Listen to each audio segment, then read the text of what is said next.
My doctor brother hit my daughter in front of the whole family just because she accidentally knocked over an expensive bottle of alcohol, and everyone laughed except me. I grew up as the middle child in a family where I was never quite enough. My older brother was the golden boy, the brilliant pediatrician. From the time he was 12, our parents talked about him becoming a doctor, like it was destiny. They paid for expensive prep courses, hired tutors, drove him to medical school interviews across 3 states. When he got his white coat, they threw a party that cost more than my entire college education. I remember standing in the corner of that party, watching my mother cry with pride while she showed everyone the photos. "Isn't he amazing?" she kept saying. We always knew he'd be special. I'd graduated with honors 2 months earlier. She'd sent a card. My younger sister was the creative one, always chasing entrepreneurial dreams with our parents' endless encouragement and financial backing. She'd start a handmade jewelry business, fail within 6 months, and they'd call it a learning experience. When her online boutique collapsed owing thousands, my parents covered the debts without blinking. "She's finding herself," my father would say, like debt was part of a spiritual journey. And me? I went to college for accounting and got a stable job. I'd worked 2 jobs through college to pay my own tuition, slept 4 hours a night, graduated with honors. My parents missed my graduation because my sister had a photography showing that same weekend. The showing had 6 attendees, including me. When I walked into family dinners, conversations didn't pause. I remember one Thanksgiving, I'd just gotten promoted to manager. I waited for a break in my brother's story about some surgery to mention it. "That's nice, honey," my mother had said, then turned back to my brother. "So what did the parents say when you told them the good news?" I'd learned to stop trying after that.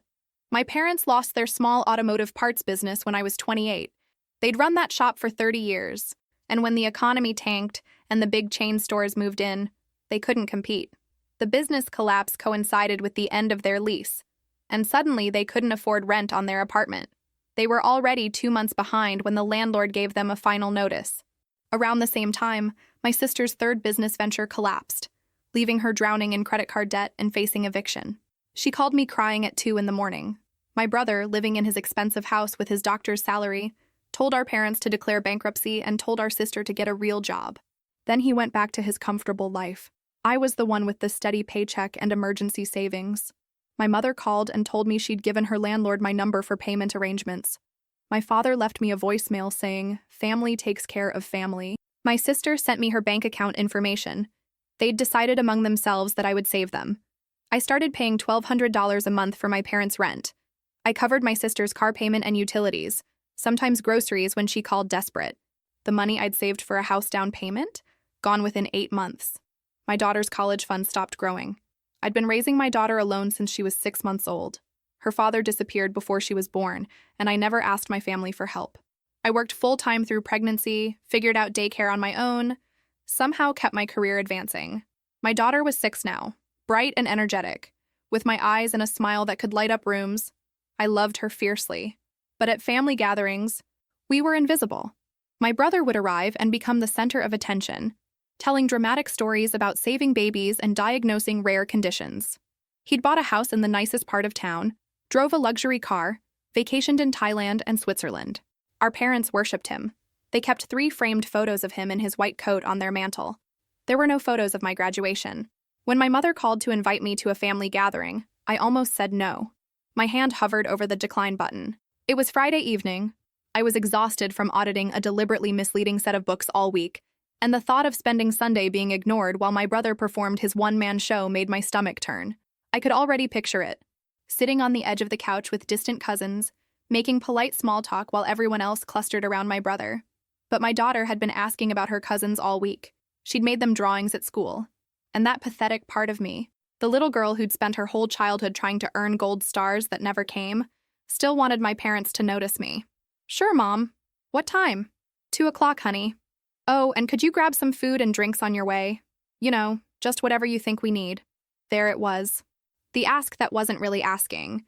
The expectation that I'd fund the party at their house with their guest list. Of course she didn't offer to reimburse me. Of course. "Sure," I said, because what else was I going to say?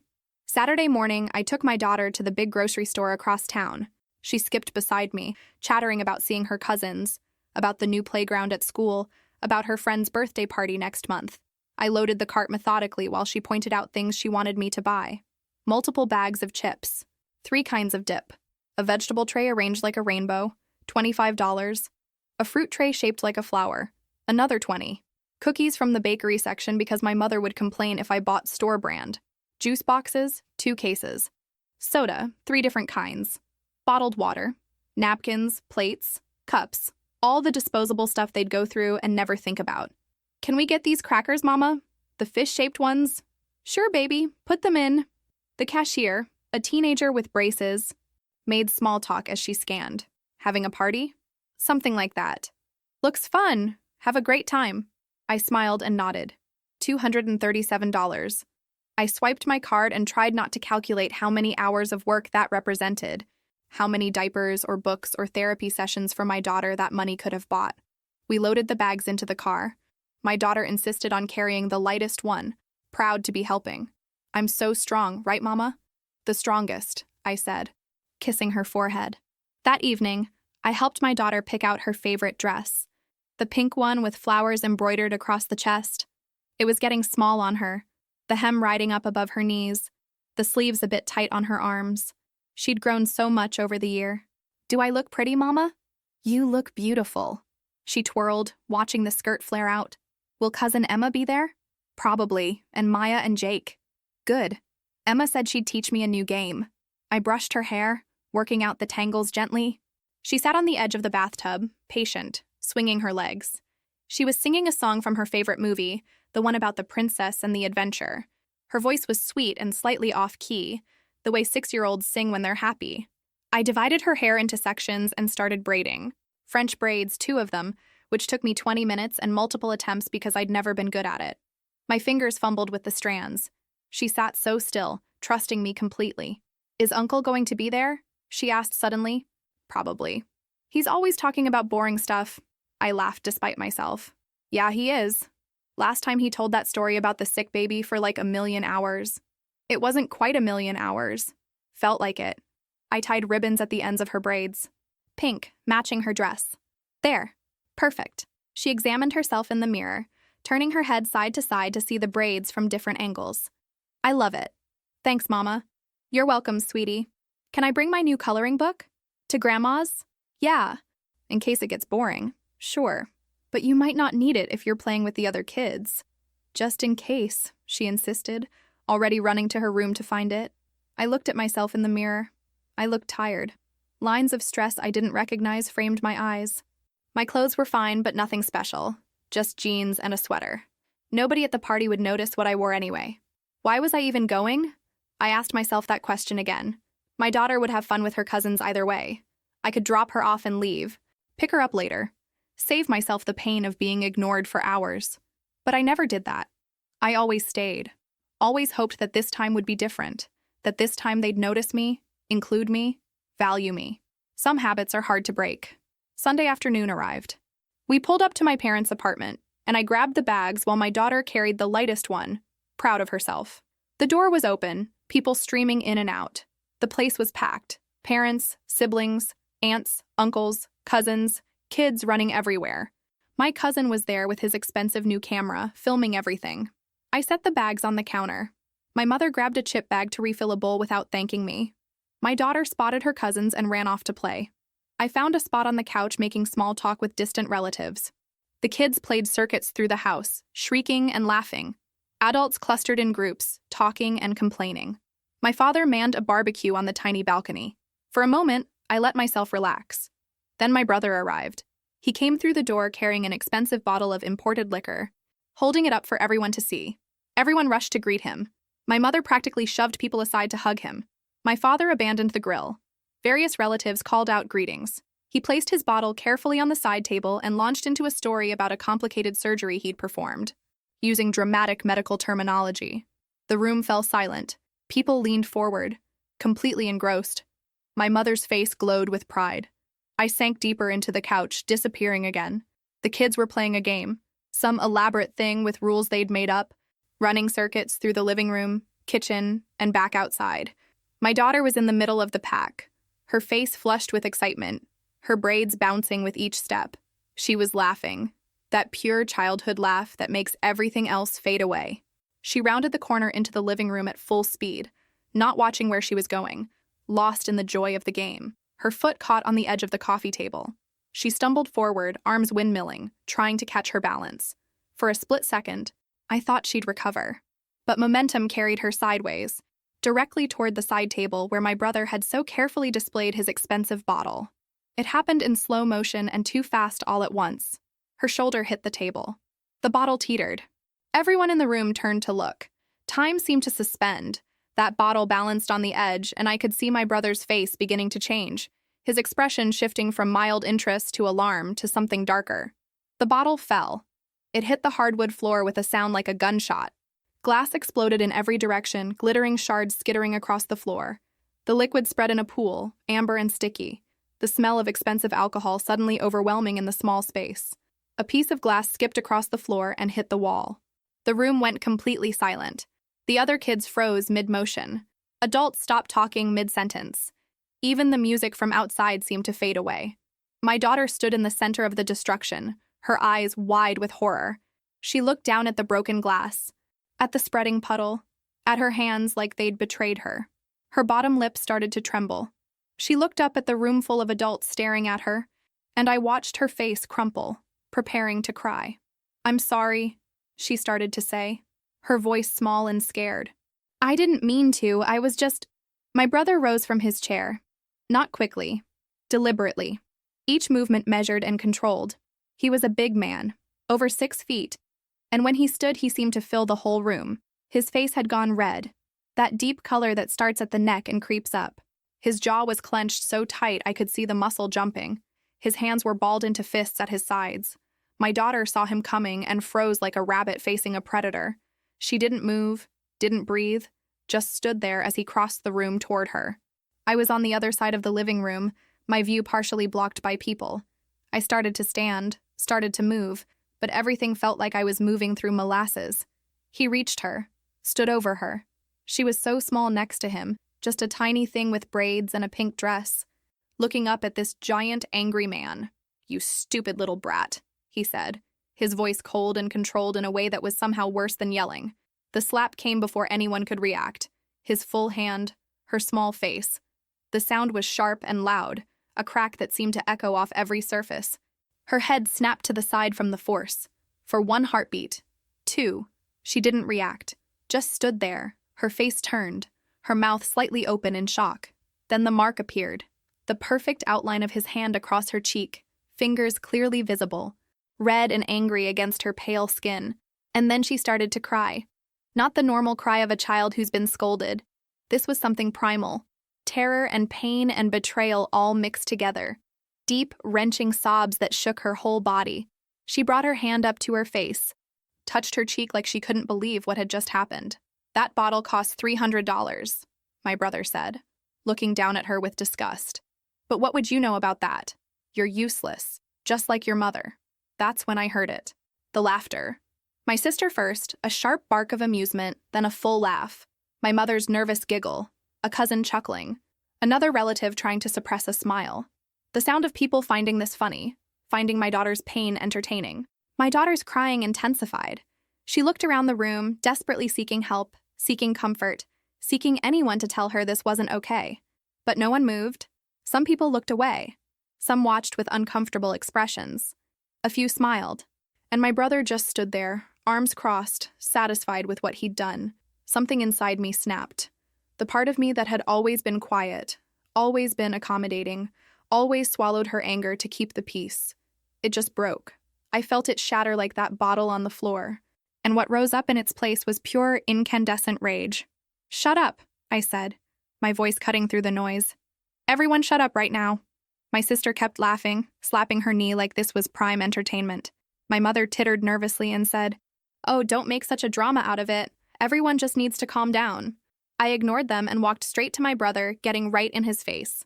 "You just hit my daughter," I said, my voice shaking but loud. "You hit a 6-year-old child because she accidentally knocked over a bottle." A bottle. He looked at me with that same condescending expression he'd perfected over the years, the one that said I was being hysterical and unreasonable. "It was a correction," he said calmly. "Someone needs to teach her to be careful. Clearly, you're not doing it." My mother stepped forward, her tone placating in a way that made my blood boil. You've always been so dramatic, even when you were little. Look, she's already stopped crying so much. Kids are resilient. I turned to face the entire room, my daughter still sobbing at my feet. I looked at each person individually, burning their faces into my memory. The ones who laughed, the ones who looked away, the ones who stood there and let this happen. Does anyone here have a problem with what just happened? I asked. Does anyone want to say that hitting a child in the face is wrong? Silence. Deafening, cowardly silence. My mother broke it first. That bottle was very expensive, she said, and I couldn't tell if she was genuinely more concerned about the liquor than her granddaughter. Then, as an afterthought, she added, "Is she okay?" My father finally spoke up, his voice weak and uncomfortable. It was just a reflex. Kids need to learn to be more careful around valuable things.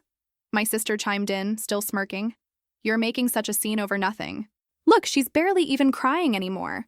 I bent down and scooped my daughter into my arms. She clung to me, her small body shaking, her tears soaking into my shirt. She buried her face in my neck, and I could feel her trying to make herself smaller, like she wanted to disappear. I looked at my parents, at my siblings, at every single person in that room who'd chosen to stay silent or, worse, to laugh. I pay your rent, I said to my parents, my voice low and dangerous. I cover your bills. I've been supporting this family for years while you treat me like I'm worthless. And you just stood there and let someone hurt my daughter. You laughed at her pain. My brother scoffed. Paying a few bills doesn't make you the queen of the family.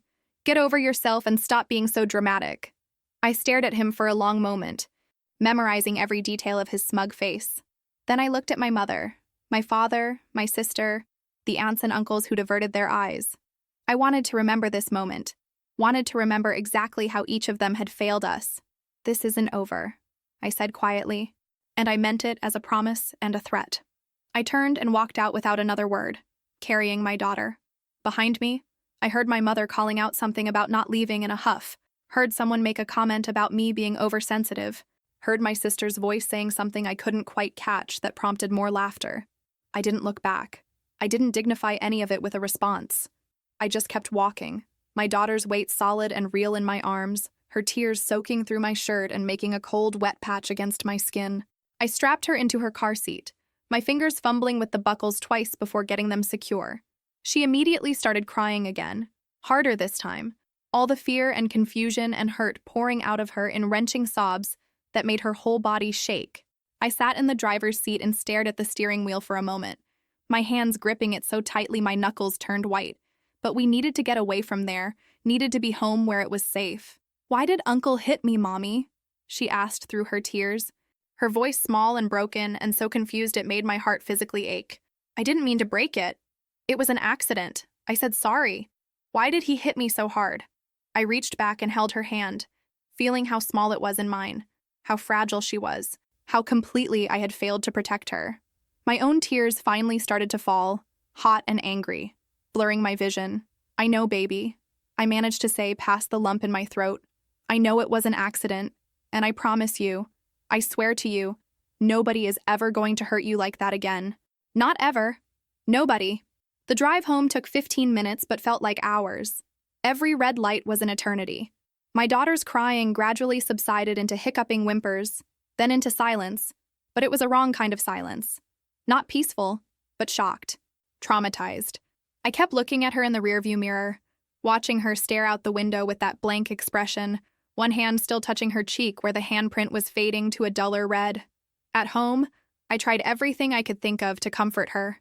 I made her favorite hot chocolate, the kind with extra chocolate syrup stirred in, and a mountain of mini marshmallows floating on top. I put on her favorite animated movie, the one she'd watched probably 50 times and could quote entire scenes from. I held her close on the couch, wrapped in her favorite soft blanket, and stroked her hair and whispered to her over and over that she was good and kind and loved, that what happened wasn't her fault, that I loved her more than anything in the world. But none of it worked. She barely touched her hot chocolate, just held the mug and let it grow cold in her hands. She didn't laugh at the funny parts of the movie, the parts that usually had her giggling uncontrollably. She just sat there, so small and still and quiet, fundamentally different from the bright, energetic child who'd skipped into that gathering hours earlier, wearing her favorite pink dress and singing songs. That night was one of the longest of my life. It took hours to get her to sleep, her restless and whimpering, having to come check that I was still there every 15 minutes. When she finally did fall asleep, it was fitful and broken. I sat by her bed in the dark, listening to her breathing, watching for the nightmares I knew would come, and they did. 3 times that night she woke up crying, reaching for me, her small body trembling. Each time I held her and soothed her back to sleep, and each time my rage at my family grew colder and more calculated. Around 3 in the morning, after she'd finally fallen into a deeper sleep, I went to my computer in the living room. The apartment was dark except for the glow of the screen. I opened my banking app with hands that had stopped shaking, steadied by cold fury that had settled into my bones like ice. I navigated to my automatic payments and started systematically destroying every financial connection I had to my family. The monthly transfer for my parents' rent, canceled. The automatic payments to my sister's credit card company, canceled. The grocery fund I'd set up to cover my sister's food costs, deleted. The emergency access I'd given my mother to pull from my savings, revoked and password changed. Every financial thread that tied me to them, I cut with swift, efficient clicks. My finger didn't hesitate once. When I was done, I sat back and stared at the screen showing all the canceled transactions. $1,200 a month to my parents. Another $800 a month average to my sister. Over $20,000 a year I'd been spending to keep them afloat. $20,000 that could have been my daughter's college fund, our emergency savings, a down payment on a house of our own. $20,000 they'd expected and accepted without gratitude. Like it was their right. Like I was obligated to bankrupt myself for their comfort. Then I pulled up my messaging app and found my cousin, the one who'd been filming everything with his expensive camera equipment. I typed out a message, my fingers precise on the keys. I need a copy of the video from today, specifically the part where my daughter got hit. I know you filmed it. Send it to me. His response came about 10 minutes later, during which time I'd sat frozen staring at the screen, wondering if he'd help me or protect them. Man, I don't know if I should get involved in this family stuff. It's pretty messy and complicated, you know? Everyone's already upset. My response was immediate. Send me the video. I'm not asking, I'm telling you. You filmed my daughter getting assaulted and you're going to give me that footage. A longer pause this time. Maybe 20 minutes of silence while I waited with my jaw clenched so hard it ached. Then, look, I just spent $500 on this new camera setup. It's professional grade. For my videography business I'm starting. I could send you the file for like $300 to help cover equipment costs and my time editing it together. That seems fair, right? I wanted to reach through the screen and strangle him. My own cousin, trying to profit off my daughter's trauma, trying to sell me evidence of her abuse like it was a service he was providing. The audacity was breathtaking. But I needed that video. I needed proof of what had happened, crystal clear documentation that couldn't be denied or minimized or explained away. So I swallowed my rage and transferred him $300 through the app, watching my account balance drop and feeling sick. 20 minutes later, a video file appeared in my messages, large enough that it took a few minutes to download. I opened it with my heart pounding and watched it 3 times in a row, my stomach turning more with each viewing. The footage was crystal clear, shot in high definition that captured every detail. You could see everything. My daughter running and laughing, stumbling with surprise, the bottle falling in slow motion. My brother's face transforming from surprise to pure rage, every muscle tensing, the way he rose from his chair with deliberate menace. And then the slap, brutal and unmistakable, his full hand connecting with her small face with a crack that the microphone picked up clearly. My daughter's shock, her face contorting from happiness to betrayal to pain, then the tears starting. My brother's voice cold and clear. You stupid little brat. That bottle cost $300, you're useless just like your mother. My sister's laughter in the background high and cruel. My mother's nervous giggling. The sea of faces doing absolutely nothing, just watching, some smiling, some looking away, all of them complicit. I saved the video file in 3 different locations and backed it up to cloud storage. Then I sat there in the dark living room as dawn started breaking outside my window. I made coffee, drank it black even though I hated it that way.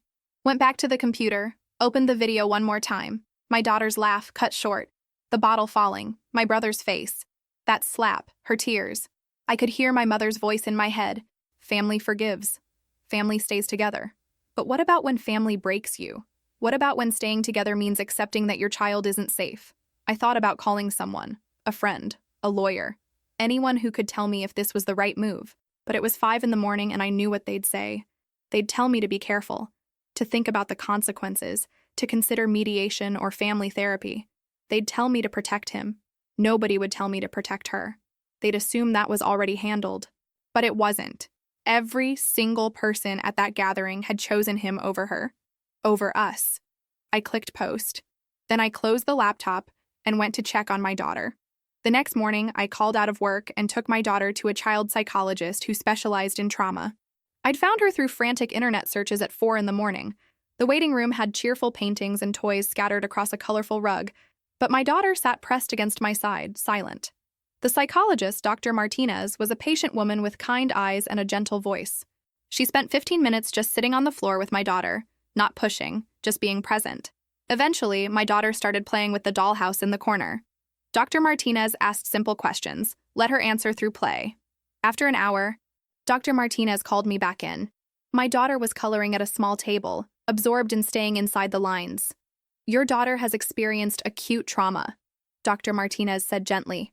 The physical act was harmful, but the betrayal of trust in a family setting compounds it.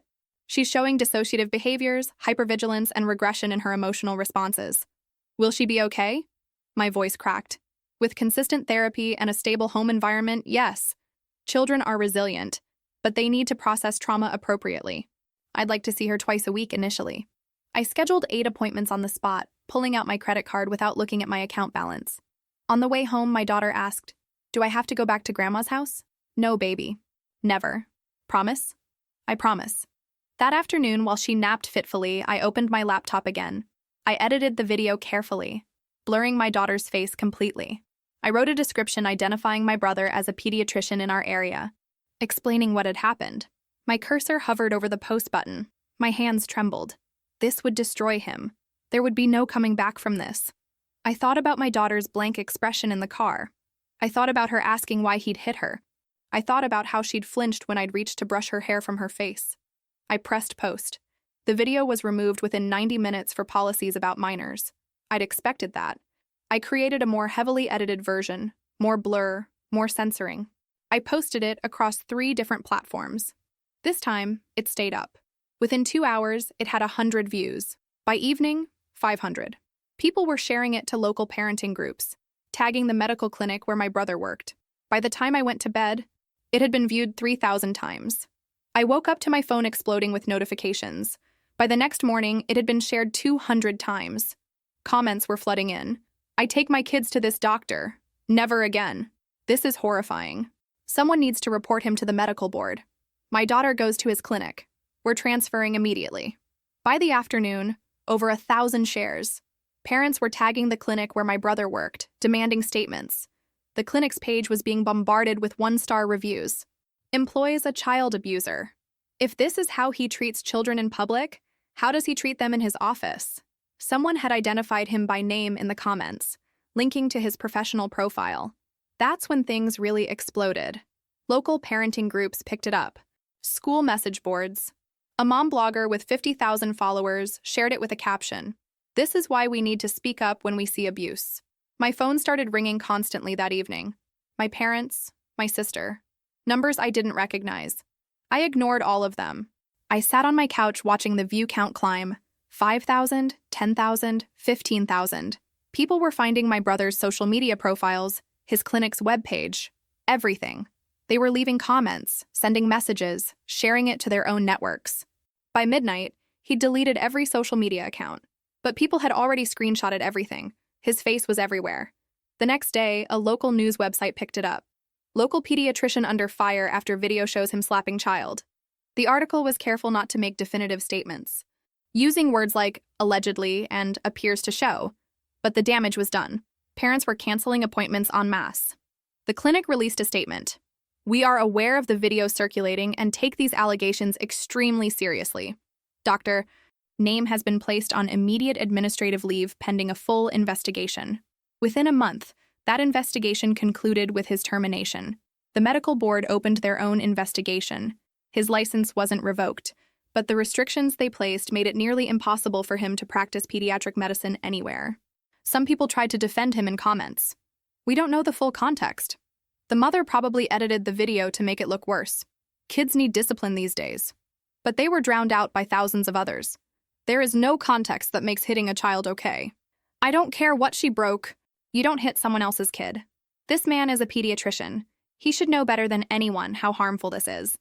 I read every comment. Every single one. The supportive ones made me cry. The defensive ones made me furious. But I didn't respond to any of them. I just watched my brother's world collapse in real time. My phone started ringing constantly. My parents, my sister, my aunts and uncles. I ignored every single call. I took my daughter to her therapy appointments, held her when she had nightmares, and watched the videos spread further and further across the internet. I felt nothing, just a cold emptiness where my family used to be. A month after I posted the video, I finally answered when my mother called. She was crying, her voice high and hysterical. "How could you do this to us?" she screamed. "How could you be so cruel? We're being evicted. We have nowhere to go." "You were already 2 months behind on rent before I stopped paying," I said calmly. "Maybe you should have thought about that before you laughed at my daughter getting hit." "I didn't laugh. I was nervous. You know I laugh when I'm uncomfortable. You stood there while your son hit your granddaughter and you said nothing. You commented on the price of the bottle before asking if she was okay. That's not fair. You're twisting everything. He didn't mean to hit her so hard. He was frustrated. That bottle was expensive. She's 6 years old, Mom. He didn't mean it. He was just stressed. You've destroyed his life over nothing." "Over nothing?" I repeated. "He hit my child in the face and called her worthless. You stood there and laughed. That's not nothing. Why are you being so cruel? Your brother is devastated. He's lost everything. His patience, his reputation, his career. We're about to lose our home. Don't you care about family? Did you care about my daughter when she was crying on your floor?" Silence. "After everything we've done for you," my mother continued, her tone shifting to wounded martyr. "After raising you, after what?" I interrupted. "After treating me like I was invisible? After taking my money while making it clear I was never good enough? I've spent years paying your bills while you fawned over my brother. I was your ATM and you couldn't even defend my daughter. We're family," my mother said, her voice breaking. "Family forgives. Family stays together. Family protects each other," I said. "You made your choice. Now, live with it." I hung up and blocked her number. Then I blocked my father's, my sister's, and every other family member who'd been at that gathering. I felt a strange sense of freedom, like cutting those ties had released some weight I'd been carrying since childhood. Through cousins who hadn't been at the gathering, I heard updates over the following weeks. My parents had been evicted after missing 3 months of rent. They were staying in a temporary municipal shelter on the east side, sharing a room with 3 other families. My father's pride was shattered. He'd owned a business for 30 years, and now he slept on a cot behind a curtain. My sister had moved in with a friend, humiliated that her financial support had vanished overnight. She'd posted vague messages on social media about learning who your real family is and betrayal when you least expect it. A mutual friend told me she was working at a coffee shop now, actually showing up for shifts, actually earning her own money for the first time in years. The aunts and uncles who'd occasionally gotten help from me were scrambling to cover unexpected expenses. The uncle whose car repair I'd paid for last year, he was taking the bus now. The aunt whose medical bills I'd helped with, she'd set up a payment plan with the hospital. My brother had lost his position at the clinic entirely. Not temporarily, not on leave, but fired. But it wasn't clean or simple. Not everyone believed the video. Some comments defended him. "This is clearly edited. Where's the full context? Cancel culture destroying a good doctor over one mistake. He's been my children's pediatrician for 5 years. Never once was he anything but gentle." For every 10 horrified parents, there was one defender who couldn't reconcile the man in the video with the doctor they knew. 2 weeks after I posted the video, a thick envelope arrived by certified mail. A cease and desist letter from my brother's lawyer. Defamation, invasion of privacy, emotional distress. They demanded I remove the video and post a public apology. I stared at that letter, hands shaking. What if he could actually sue me? I called a cousin who'd gone to law school, one of the few family members still speaking to me. She read it. "It's mostly bluster," she said. "But you did make mistakes. That first version with his full name? Legally risky. If the video had been ambiguous, you could be facing real problems. But it shows exactly what happened. I know.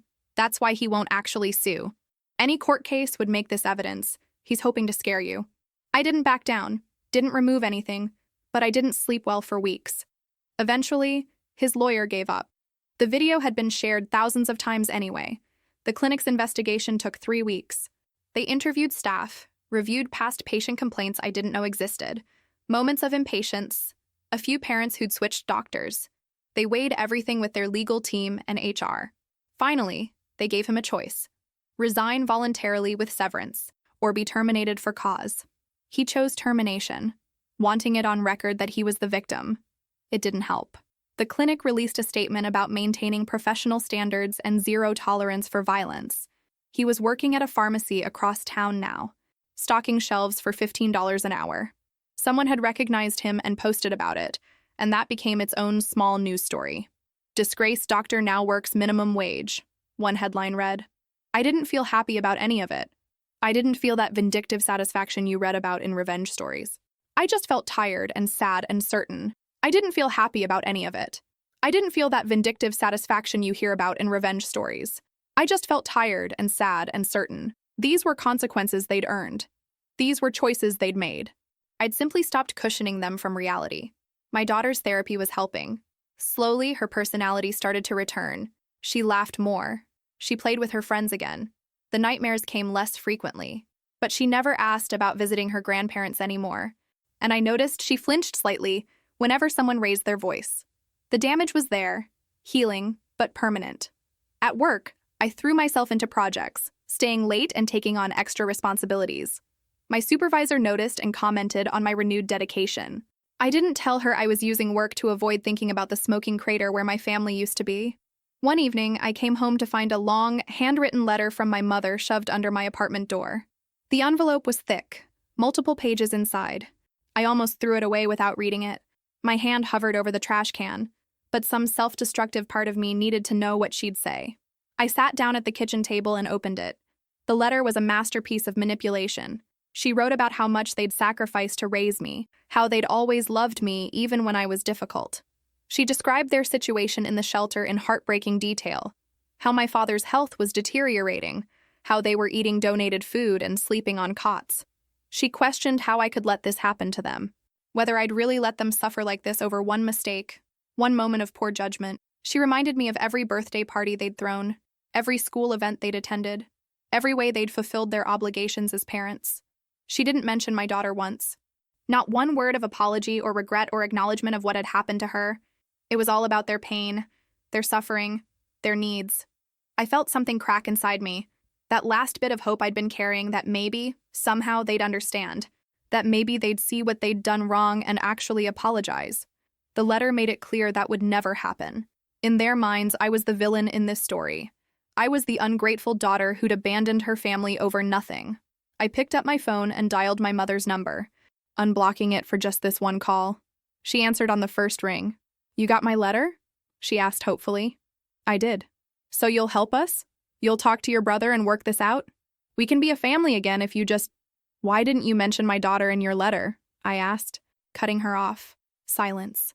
"In 5 pages about how much you're suffering, you didn't mention her once. You didn't apologize for what happened to her. You didn't even acknowledge it. That's because we're trying to move forward," my mother said carefully.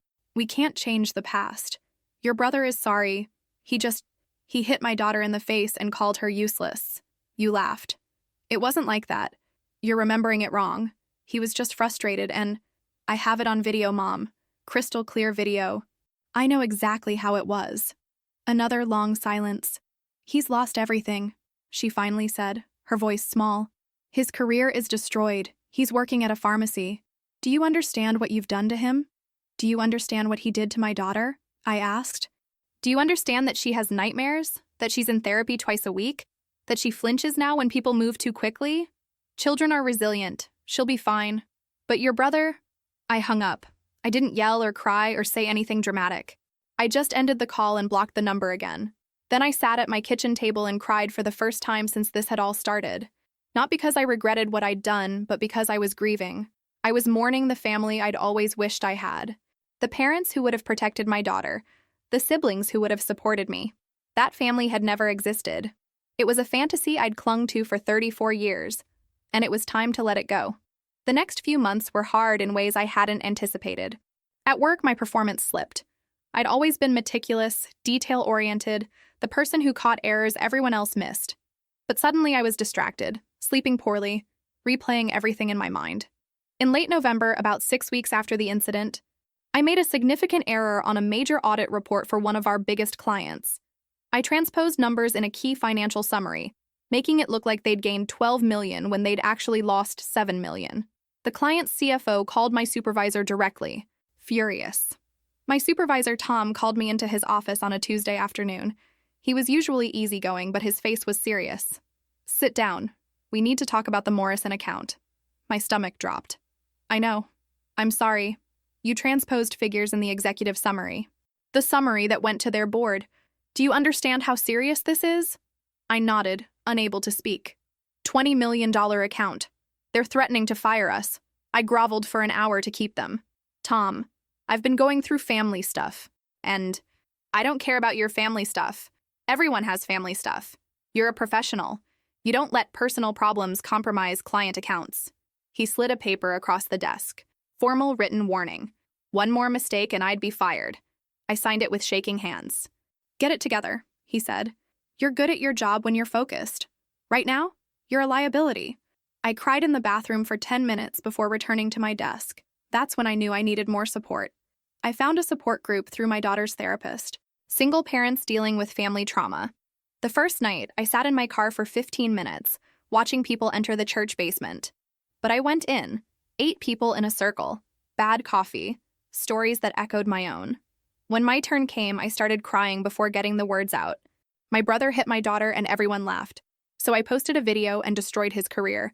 Now my parents are homeless and everyone thinks I'm a monster. A woman named Karen reached over and squeezed my hand. "You protected your daughter. That's what we're supposed to do." Others shared their stories. Parents who'd been told they were overreacting, who'd been pressured to forgive abuse, who'd chosen their children over toxic families. That group became my lifeline. They understood when no one else could. Through mutual acquaintances, I learned that my cousin with the camera had also been cut off from the family. They blamed him for giving me the video, called him a traitor. I felt a small pang of guilt about that, but not enough to change anything. He'd made his choice, same as everyone else. 3 months after I'd cut contact, a social worker from the city showed up at my door. She was kind but professional, letting me know that my parents were temporarily residing in a municipal shelter. "They listed you as next of kin," she explained. "I'm not asking you to take them in or support them financially. This is just courtesy notification in case you want to provide assistance." I thanked her for the information and closed the door. That night, the guilt hit hard. I sat on my couch after my daughter went to bed, staring at my phone. They were in a shelter. My parents, who'd owned a business, were sleeping on cots. Because of me. The voice in my head sounded like my mother. "After everything we did for you."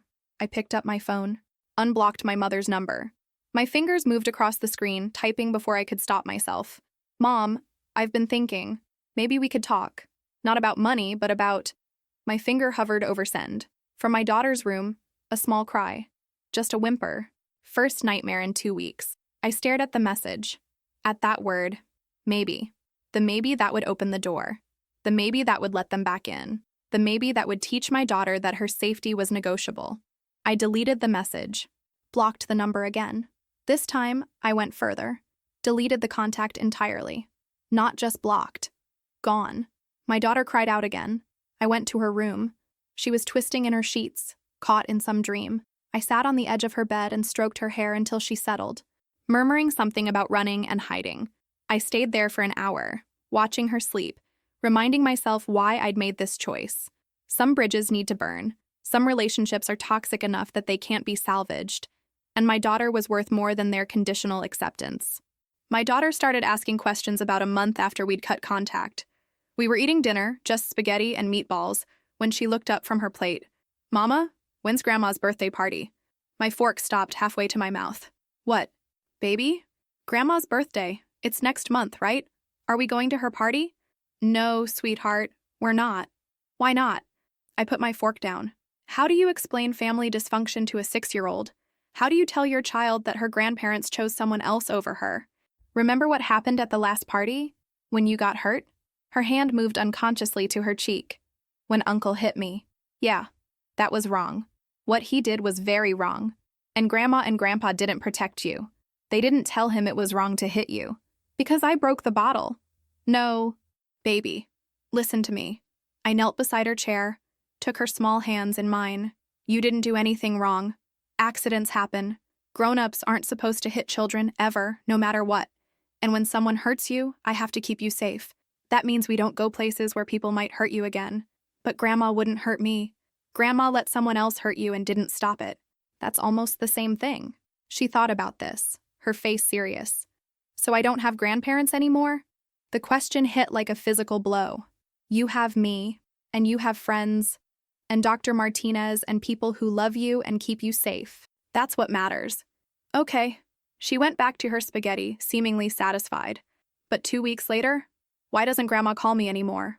A month after that, Lucy's grandma picked her up from school today. Why can't my grandma pick me up? Every question was a small knife. The worst came 4 months in. I picked her up from school one afternoon. She was quiet in the car, staring out the window. How was your day, baby? Silence. Sweetie? Emma's grandma brought cupcakes for her birthday. Her voice was small. All the kids have grandmas except me. My chest tightened. You have me. I know. She kept staring out the window. But sometimes I wish we could go back. Even if Uncle was mean. At least I had cousins to play with. At least there were parties. I pulled over into a parking lot, turned to face her. My heart was pounding. Do you want to see them again? Grandma and Grandpa? She thought about it. Really thought. Her face scrunched up in concentration. Finally, no. It hurts too much there. I just wish it didn't have to be this way. I wish there was a place where Uncle wasn't mean and everyone was nice. Me too, baby. Me too. Is that place real? No, I said honestly. But we're building something better. Just us. It takes time, but it's going to be good. I promise. She nodded, but I could see the sadness in her eyes. She was 6 years old and already learning that some things can't be fixed, that some losses you just have to carry. I held her hand all the way home, and when we got there, I made her favorite cookies and we ate them warm from the oven. It didn't fix anything, but it helped. That realization should have been freeing, but it just hurt. I cried that night, alone in my bedroom after my daughter had finally fallen asleep. I cried for the little girl I'd been, the one who'd tried so hard to be noticed. I cried for the family dinners I'd never have, the holidays that would forever be awkward and empty. I cried for my daughter, who'd lost her extended family because the adults in her life had failed her. But when I woke up the next morning, I felt something shift. The guilt was still there, but it was quieter. I made my daughter breakfast, braided her hair, sent her off to school with a kiss and a reminder that I loved her. I went to work and focused on my tasks. I came home and helped with homework and made dinner and read bedtime stories. I was building a life, just the two of us, and it was smaller than I'd imagined, but it was ours and it was safe. The seasons changed. Fall became winter. Winter melted into spring. I kept waiting for the guilt to crush me, for the loneliness to become unbearable, but it didn't. My daughter thrived in therapy and slowly became her bright, energetic self again. The nightmares stopped. The flinching faded. She made friends at school and invited them over for playdates, and our small apartment filled with laughter and life. I made friends through the support group, people who understood complicated family dynamics, and the courage it takes to walk away. We met for coffee, texted each other during hard moments, celebrated small victories together. I learned that family doesn't have to mean blood relatives. It can mean the people who show up for you, who see you and value you and protect you when you need it. A year after that terrible Sunday afternoon, I found myself in a pharmacy across town, picking up a prescription for my daughter's seasonal allergies. I was tired from work, distracted, running through my mental to-do list, when I approached the counter and looked up to find my brother standing there. He was wearing a simple employee uniform, name tag pinned crookedly to his chest, and he looked like a completely different person from the arrogant doctor who'd held court at family gatherings. His shoulders were hunched forward, his face lined with exhaustion and defeat, dark circles under his eyes. He'd gained weight and lost the carefully groomed appearance he'd always maintained. His hair needed cutting. He looked older, worn down, fundamentally diminished. We stared at each other for a long, frozen moment. His mouth opened, closed. He swallowed hard, and I watched his Adam's apple bob. He tried again. His voice cracked. I'm sorry. I was angry that day, and I shouldn't have. Your total is $12, I said, cutting him off. My voice was flat, emotionless, like I was reading from a script. His face crumpled. Please, I lost everything. My career, my reputation, my house. I I need you to know I didn't mean to hurt her. I wasn't thinking. I was stressed and— $12, I repeated, holding out my card without looking at him. He took it with shaking hands. The card reader beeped. He fumbled with the machine, had to swipe it twice because his hands were trembling so badly. She's okay though, right? Your daughter? I think about her every day. What I did, it haunts me. The receipt printed. I took it without making eye contact. Turned toward the door. Please? His voice broke behind me. I'm sorry, I'm so sorry. I know it doesn't change anything, but I need you to know. I stopped at the door. Didn't turn around. You're right, I said quietly. It doesn't change anything. I walked out.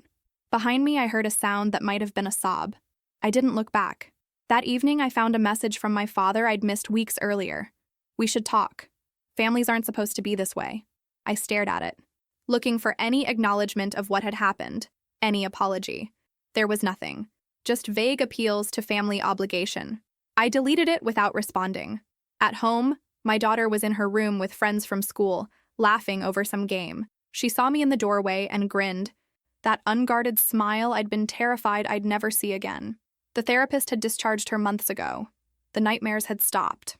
A few weeks later, my sister sent a desperate message through a cousin, asking for money one more time, swearing things were different. I blocked her number on every platform. I didn't feel angry. I just felt done. Various relatives tried to mediate over the months, sending messages about forgiveness and healing. They didn't understand this wasn't about anger. This was about teaching my daughter she didn't have to accept abuse from anyone, even family. I stopped explaining myself. People who understood didn't need explanations. I found an old photo while cleaning one Saturday afternoon. It was stuck in the back of a drawer, behind some old bills and takeout menus. The photo was from a family gathering maybe 5 years earlier, before my daughter was born, before everything fell apart. We were all arranged in front of my parents' apartment building, my parents in the center, naturally, my brother on my father's right, standing tall and proud, my sister on my mother's left, leaning in with that practiced smile she used for photos, and me, off to the right edge, partially cut off by whoever had taken the picture, only half my face visible, one shoulder, part of my torso. Even in family photos, I was invisible. I studied the image, trying to remember that day. Had I known even then? Had I felt that familiar ache of being secondary, being less than, being the background character in my own family's story? My smile in the photo looked tired. My eyes weren't really smiling. I was there physically, but already checking out emotionally. How many years had I spent like that? Present, but not seen. Contributing, but not valued. Loving, but not loved. Back in the same measure? My daughter wandered into the kitchen where I was standing. What's that, Mama? Just an old picture. Who are those people? I looked at her. This beautiful girl who knew my parents as Grandma and Grandpa, only from a few early childhood memories that would fade with time. She didn't remember them as real people anymore. They were already becoming abstract concepts. Family she used to have. Nobody important, I said. I walked to the trash can and dropped the photo in. It landed face down on top of yesterday's coffee grounds and banana peels. Are you sad? My daughter asked, watching me. No, baby, I'm actually okay. And I was. That's what surprised me most. I'd thought this moment would hurt more, throwing away this last physical connection to the family I'd grown up in. But it felt like discarding something I'd already grieved. The people in that photo weren't my family anymore. Maybe they never really had been. My daughter hugged my leg. Can we make pancakes for dinner?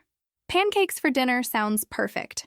She ran off to get her step stool from the bathroom, chattering about whether we should have chocolate chips or blueberries. I listened to her voice, so light and happy, and thought about how different our lives were now. Our apartment was smaller than my parents' house had been. We couldn't afford big family gatherings or expensive parties, but it was safe. It was calm. It was ours. No one here would hurt her. No one here would laugh at her pain. No one here would make her feel secondary or less than or invisible. That evening after dinner, we curled up on the couch together. She was getting too big to really fit in my lap anymore. All long legs and sharp elbows. But she still tried.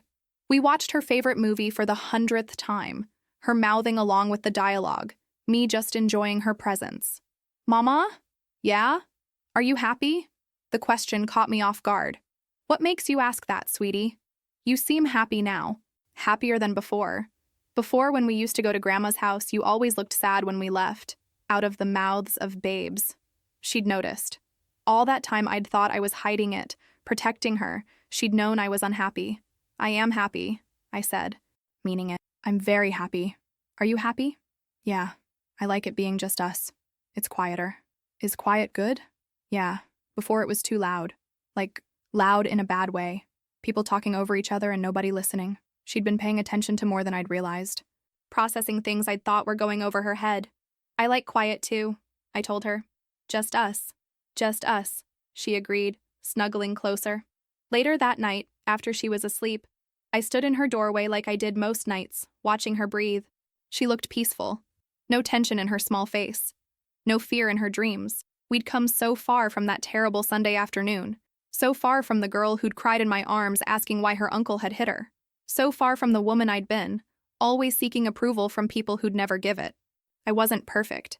I'd made mistakes along the way. There were probably things I could have done differently, better ways I could have handled everything, but I'd done the best I could with what I had. I'd protected her. I'd gotten her help. I'd built us a new life, brick by brick, day by day. And that had to be enough. That was enough.